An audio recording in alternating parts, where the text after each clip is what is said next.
और दिल्ली में अब आने वाले समय में छात्र हायर एजुकेशन के लिए बिना किसी गारंटी के 10 लाख रुपए का लोन ले सकते हैं।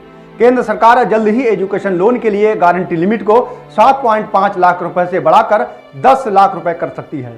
सरकार का ये कदम बड़ी संख्या में लोग एप्लीकेशन को रद्द होने की मंजूरी मिलने से देरी की बढ़ती शिकायतों के बाद आया है। वर्तमान में 7.5 लाख रुपए तक एजुकेशन लोन बिना गारंटी के दिया जाता है। इसका मतलब यह हो गया कि इतनी बड़ी राशि का लोन किसी बैंक से कोई भी गारंटी नहीं मांगते हैं।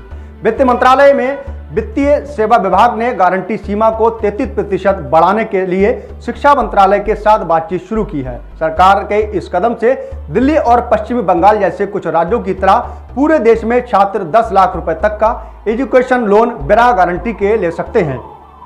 इन राज्य सरकारों से पहले ही कुल गारंटी को बढ़ाकर 10 लाख रुपए कर दिया है। सूत्रों की माने तो वित्त मंत्रालय का वित्तीय सेवा विभाग गारंटी की लिमिट बढ़ाने के पक्ष में है और शिक्षा मंत्रालय से बातचीत चल रही है।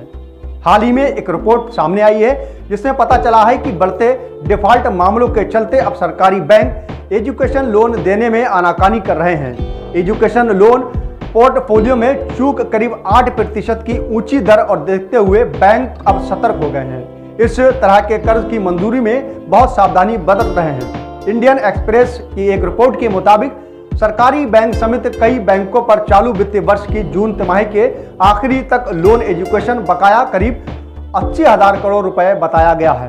वहीं सरकारी बैंक में एक वरिष्ठ अधिकारी ने बताया कि बढ़ते एनपीए की वजह से एजुकेशन लोन की मंजूरी देने में ब्रांच के स्तर पर सतर्कता भरा रवैया अपनाया जा रहा है, जिसकी वजह से कई सही मामले भी नजरअंदाज हो जाते हैं। इसमें देर भी हो जाती है। हाल ही में वित्त मंत्रालय ने एजुकेशन लोन पोर्टफोलियो का जायजा लेने के लिए सरकारी बैंकों की बैठक बुलाई थी। दूसरी तरफ आरबीआई ने भारत में कमर्शियल बैंकों द्वारा किए गए एजुकेशन लोन में एनपीए में हाल ही के वर्षों में तेज बढ़ोतरी हुई है, जो चिंता का विषय बना हुआ है। फिलहाल छात्रों को अब 10 लाख का एजुकेशन लोन जल्द ही मिल सकता है।